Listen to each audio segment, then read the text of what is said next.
রবিবার ঠিক দুপুরবেলায় আমার নাতিপুতিগুলো এসে গেছে। কোথায় গেল সব দেখতে পাচ্ছি না তো। হ্যাঁ, ওই তো বাবা মার সঙ্গে বসে গেছে গপ্প শুনতে। গপ্প গ্রানি ঝুলি নিয়ে আজকে চলে এসেছি। আজকে তো বাংলা একটা গপ্পের দিন। তা বাংলা গপ্প যেটা শোনাবো আজকে, খুব মজার একটা গপ্প। ঠিক আছে, শুনতে থাকো। গপ্পের নাম হচ্ছে আলী বাবা আর 40 চোরের গপ্প। গপ্পটা শুনি, এবার শোনো, মন দিয়ে শোনো। হ্যাঁ, এক ছিল বুড়ো গরিব একটা চাষি। চাষির 2 ছেলে। এক ছেলের নাম হচ্ছে কাশেম আর আরেক ছেলের নাম হচ্ছে আলী বাবা। এবার চাষি মরে গেলে তা সামান্য যেটুকু সম্পত্তি ছিল সমান ভাগ পেল ওই 2 ভাই। এই সামান্য সম্পত্তি নিয়ে ছেলেরা যাদের নিজেদের ভাগ্যের উন্নতি করতে পারলো না একটুও, তারা আরো গরিব হয়ে গেছে।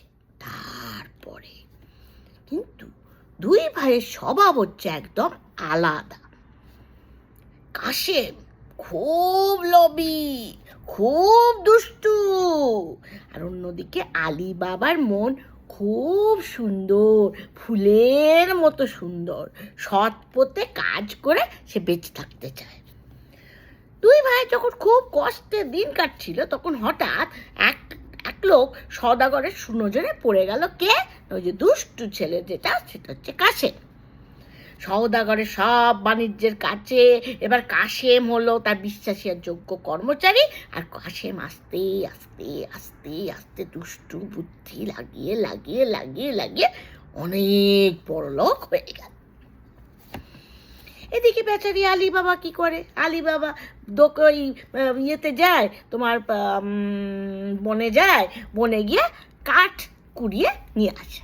ঠিক আছে, সে কাঠ কুড়িয়ে নিয়ে আসে, আর কাঠ কুড়িয়ে নিয়ে এসে সেটা বিক্রি করে যা পায় তাই কোনো রকমে খেয়ে দে তাদের চালায়। কিন্তু আলী বাবার স্বভাবটা ছিল কিন্তু খুব ভালো। সবার সঙ্গে তার ভালো ব্যবহার ছিল, মানুষের সঙ্গে খুব ভালো করে কথা বলতো, প্রয়োজন ছাড়া টাকা পয়সা খরচা করতো না, বেশি জাঁকজমক কিছু করতো না। খুব ভালো লোক ছিল আলী বাবা। এইবার একদিন আলী বাবা করেছে কি, প্রতিদিনের মতো তার 3টে গাধা নিয়ে বনে গেছে কাঠ কাটার জন্য। ঠিক আছে, বুঝতে পেরেছো তো? এবার কাঠ কাটতে গেছে বনে গিয়ে গাধাগুলোকে ঘাস খেতে ছেড়ে দিয়েছে সে। এবার তারা তো ঘাস খাবে, তাদের তো খিদে পেয়েছে, তাই না? এবার তারা আস্তে আস্তে, আর এদিকে তারা যখন ঘাস টাস খাচ্ছে, তখন আলী বাবা চলে গেছে বনের মধ্যে গিয়ে কাঠ কাটতে লেগেছে। হঠাৎ দূর থেকে খটখট খটখট খটখট খটখট খটখট খটখট খটখট টকবক টকবক টকবক টকবক টকবক টকবক টকবক টকবক। কিসের আওয়াজ? ঘোড়ার আওয়াজ। দেখছে দলে দলে ঘোড়া আসছে, ঘোড়ার পায়ের আওয়াজ শোনা যাচ্ছে। আলী বাবা তো খুব ভয় পেয়ে গেছে। কি রে বাবা, রাজার লোকেরা আসছে নাকি? এই ভেবে আলী বাবা চুপ করে একটা গাছের উপর উঠে পাতার আড়ালে লুকিয়ে দেখছে কারা আসছে। একটু পরে সেই গাছের নিচে গিয়ে থামলো একটা বিরাট ঘোড়সওয়ারের দল। লোকগুলো এক একটা দেখতে যেন দৈত্য দানবের মতো। না, আলী বাবা তো ঠিক বুঝেছে, এরা নিশ্চয় হচ্ছে ডাকাত দল, মানে দস্যু দল। গাছের ডালে বসে আলী বাবা ভয় টক টক টক টক টক টক টক টক টক টক টক টক করে কাঁদছে। এইবার সেই যে দস্যু আর ডাকাতের দল, প্রত্যেকটা ঘোড়ার পিঠে তাদের অনেক অনেক মালপত্র সব চুরি করে নিয়ে এসছে, তো ডাকাতি করে নিয়ে আসছে সেইগুলো। এবার গাছটার থেকে আলী বাবা চুপ করে আস্তে আস্তে নেমে দেখছে তারা কোথায় যায়, কি করে। এবার 40 জনের মধ্যে যে সবচেয়ে ভয়ঙ্কর দেখতে যে লোকটা, সেটা ছিল ওদের সর্দার, মানে মাস্টার। সে করেছে কি, একটা দেখছে দূরে একটা পাহাড় রয়েছে। ঠিক আছে, ওই পাহাড়ের কাছে গিয়ে হঠাৎ চেঁচিয়ে উঠে পাহাড়ের সামনে গিয়ে বলছে, চিচিং ফাক, চিচিং ফাক, চিচিং ফাক। যেই বলেছে অমনি পাহাড়ের গোড়ার মাটিটা করে সরে গেল পাথরটা। আর পাথরটা যেই সরে গেল তার মধ্যে দেখছে একটা বিরাট গুহা, গুহা মানে কেভ, ঠিক আছে, বিরাট গুহা। একে একে সে গুহার মধ্যে ওই দস্যুর দল তাদের ঘোড়া নিয়ে মালপত্র নিয়ে ভেতরে ঢুকে গেল। তারপরে আবার সে বাইরের দিকে তাকিয়ে বলল, চিচিং বন্ধ, চিচিং বন্ধ, চিচিং বন্ধ। অমনি দুপাশ থেকে ওই পাহাড়ের দেয়াল করে সে বন্ধ হয়ে গেল। কারোর বোঝার তখন উপায়ই নেই যে পাহাড়ের ভেতরে লুকিয়ে রয়েছে 40 জন দস্যু। আর এর ভেতরে প্রচুর প্রচুর মণি মাণিক্য সোনা দানা সব কিছু তো ওখানে ওরা লুকিয়ে রাখে। এইবার আলী বাবা তো সব দেখছে। খানিক বাদে দেখছে ওই দস্যুর দলটা এবার পাহাড়ের ভেতর থেকে আবার বেরিয়ে এসছে। বেরিয়ে এসে দস্যু সর্দার বাইরের থেকে বলল, হা হা হা হা হা, সব জিনিসপত্র এবার ভেতরে আছে, আবার চিচিং বন্ধ করে দাও, চিচিং বন্ধ, চিচিং বন্ধ, চিচিং বন্ধ। আবার দেখছে ওই পাহাড়ের গুহাটা টুক টুক টুক টুক টুক টুক টুক টুক টুক টুক টুক করে এসে বন্ধ হয়ে গেল। তারপরে দস্যুর দল আবার ঘোড়া করে টকবক টকবক টকবক টকবক টকবক টকবক টকবক করে তারা আস্তে আস্তে আবার চলে গেল। আলী বাবা তো সব দেখেছে। আলী বাবা দেখে আস্তে আস্তে গাছ থেকে নেমেছে, নেমে এদিক ওদিক দেখছে যে দস্যুর দল আছে কিনা। তারপরে আলী বাবা আস্তে আস্তে সেই গুহাটার সামনে গিয়ে দাঁড়িয়ে চিৎকার করে বল, চিচিং ফাক, চিচিং ফাক, চিচিং ফাক। যেই বলেছে, কি হলো কি হলো বলো তো, টুক টুক টুক টুক টুক টুক টুক টুক টুক টুক টুক টুক টুক করে দরজাটা খুলে গেল। সেই পাহাড়ের মধ্যে আবার সেই সুড়ঙ্গটা হয়ে গেল। এবার আলী বাবা ভেতরে ঢুকেছে। ভেতরে ঢুকে দেখছি কত সোনা, কত মোহর, ভর্তি ভর্তি ভর্তি। আলী বাবা কোনোদিন এত জিনিস দেখেনি, হাঁ করে দেখছে। তারপরে আলী বাবা কি করেছে, আলী বাবার তো ভালো লোক, আলী বাবার মনে অত অত অত অত লোভ নেই। আলী বাবা কি করলো, যেটুকু তার দরকার সেই রকম জিনিসপত্র নিয়ে, মণিমাণিক্য নিয়ে, মোহর নিয়ে, 3টি গাধার পিঠে যতটুকু ভার দেয়া যায় নিয়ে বাড়ি আবার বাইরে বেরিয়ে চিচিং বান, চিচিং বান, চিচিং বান। আর কি হলো, আবার দরজাটা করে বন্ধ হয়ে গেল। এইবার হিরে জহরত তো সব ভেতরে রয়ে গেল। এবার আলী বাবা যেটুকু নিতে পেরেছে ওই সব নিয়ে এবার বাড়িতে এসছে।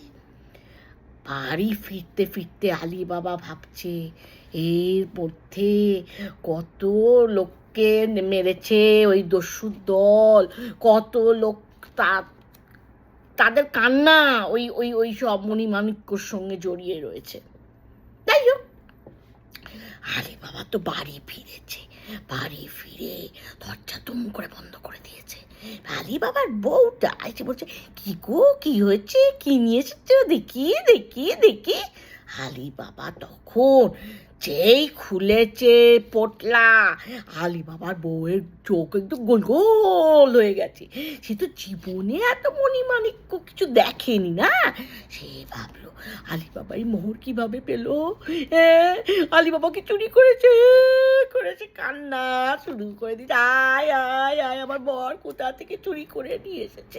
আলী বাবা চুপ চুপ চুপ চুপ চুপ, ওসব কিচ্ছু না, এইবার শোনো। এইবার দাদা বউকে বলে দিয়েছে, কিন্তু আমি যা বলবো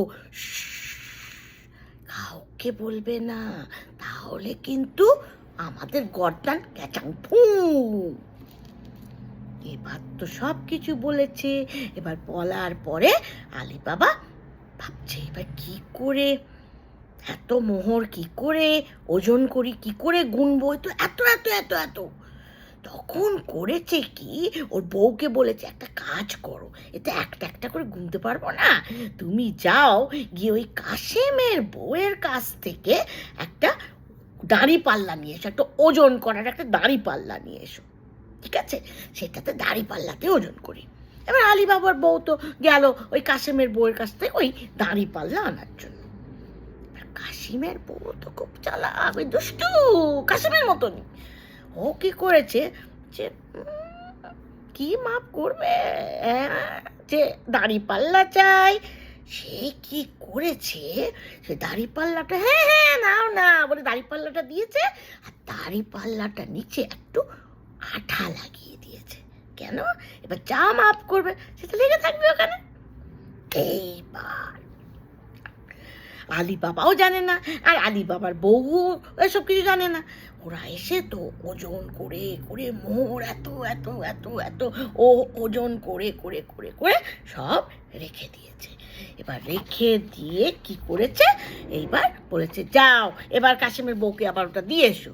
এবার কাশিমের বউকে যে ফেরত দিয়েছে আলী বাবার বউ, কাশিমের বউ কি করেছে বলো দেখি, তুই করে দেখছো ওটার তলায় কি লেগে রয়েছি, দেখছো আটাটার মধ্যে একটা এত বড় একটা মোহর, একটা সোনার কয়েন আটকে রয়েছে। কাশেমের বউয়ের তো মাথা ঘুরে গেছে, তার মানে অনেক কিছু আছে যেটা ওকে এইরকম ভাবে মাপ করতে হচ্ছে, অনেকটা মানে আছে। কাশেমের বউ গিয়ে কাশেমকে বলেছে, শোনো শোনো, আলী বাবা অনেক কিছু জিনিস পেয়েছে, যাও যাও আলী বাবার কাছ থেকে গিয়ে নিয়ে এসো, জেনে এসো কোথা থেকে ও পেয়েছে। কাশেম বলছে না না আমি যাবো না যাবো না, না না যাও জেনে এসো, তারপর তো আমরাও সেখানে গিয়ে নিয়ে আসবো তাহলে জিনিসপত্র। এইবার কাশেম গেছে আলী বাবার কাছে। আলী বাবা খুব আলী বাবাকে খুব যত্ন করে বলেছে, আলী বাবা আলী বাবা আলী বাবা। এবার আলী বাবাকে বলছে, তুমি এত যে মুদ্রা পেয়েছো, এত মোহর পেয়েছো, কোথা থেকে পেয়েছো? আলী বাবা তো চুপ করে গেছে, কি আমি তো কাউকে বলিনি, জানলো কি করে? কিন্তু কাশেম তো চেপে ধরেছে, বলো কোথা থেকে পেয়েছো, নইলে আমি এক্ষুনি যাচ্ছি নালিশ করতে, যাতে তোমাকে ধরে নিয়ে যায়। তারপরে কি হয়েছে বলতো, কাশেমকে আলী বাবা এবার বলে দিতে বাধ্য হয়েছে। কি বলে দিতে বাধ্য হয়েছে? বাধ্য হয়েছে বলে দিতে যে কোথায় থেকে ও পেয়েছে। এইবার কাশেমকে বলে দিয়েছে। আলী বাবা কি বলেছে, আলী বাবা বলেছে কাশেমকে ওখানে যাবে, চিচিং ফাঁক করবে মনে করে, আর ভেতরে ঢুকে কিন্তু আবার বন্ধ করে দেবে, আর বেরোবার সময় আবার কিন্তু সেই রকম করবে। কিন্তু যদিও দস্যু দল জেনে নেয় তাহলে কিন্তু মহা মুশকিলে পড়বে। আলী বাবার কথা মতো তো গেছে কাশেম, কোথায়, ওই পাহাড়ের ওখানে গিয়ে বলছে চিচিং ফাঁক। কি হলো, করে পাহাড়টা সরে গেল। পাহাড়টা যেই সরে গেছে, কাশেম তো ভেতরে ঢুকে মহানন্দ, কত জিনিসপত্র, কত দুষ্ট, সব তাড়াতাড়ি নিজের জায়গায় ভরে নিয়েছে। এইবার ভরে নেওয়ার পরে কি হয়েছে, এত আনন্দ পেয়েছে সব ভুলেই গেছে মন্ত্রটা কি বলে বেরোতে হবে। কিছুতেই দরজার সামনে এসে আর ভেতর থেকে বলতে পারছে না কি ফাঁক, বলে আলু ফাঁক, পটল ফাঁক, ঝিঙে ফাঁক। দরজা তো আর খুলছে না, ভুলে তো গেছে। এবার কি হবে, দরজা তো আর খুলছে না। কাশেম কাঁদতে কাঁদতে কাঁদতে কাঁদতে কাঁদতে কিছুতেই বেরোতে পারলো না। বলে জিরে পাক, আলু পাক, পটল পাক, বেগুন পাক, কিছুই হচ্ছে না।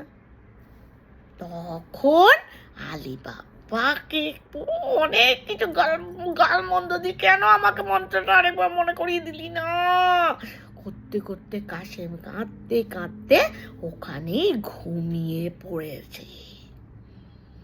এবার কাশেম তো ঘুমিয়ে পড়লো ওখানে, আর গুহার ভেতরেই রয়ে গেল। এরপরে কি হবে? কি মনে হচ্ছে তো এরপরে কি হবে? কি হবে তোমাদেরকে আমি আবার সামনের সপ্তাহে গল্পটা শেষটা বলবো। তাহলে ততদিন একটু ধৈর্য ধরে থাকো। সামনের সপ্তাহতেও কিন্তু আমি আসছি। কি নিয়ে? গপ্পের আলী বাবা 40 চোরের শেষ পর্বটা নিয়ে। সবাই ভালো থেকো। এক্ষুনি কিন্তু গল্পটা আর কোথাও পড়ো না, আমার এই গপ্পটাই শুনতে থাকো। চিচিং ফাঁক, চিচিং ফাঁক, চিচিং ফাঁক। তাহলে সামনের রবিবারে আবার দেখা হবে এই আলী বাবা 40 চোরের গপ্পের শেষ পর্বটা নিয়ে। আর তোমরা তখন বলবে চিচিং ফাঁক, চিচিং ফাঁক, চিচিং ফাঁক। আর আমি আবার চলে আসবো তোমাদের এই ফেসবুক পেজেও আসবো, আর আমার ইউটিউব চ্যানেলেও আসবো। তোমরা ভালো থেকো, ভালো থেকো, ভালো থেকো। সামনের সপ্তাহে কিন্তু শুনতে ভুলো না আবার, ঠিক আছে? Tata, bye bye. সামনের সপ্তাহে আবার গপ্প গ্রানির ঝুলি আলী বাবা 40 চোরের শেষ পর্ব নিয়ে আসছি। টাটা।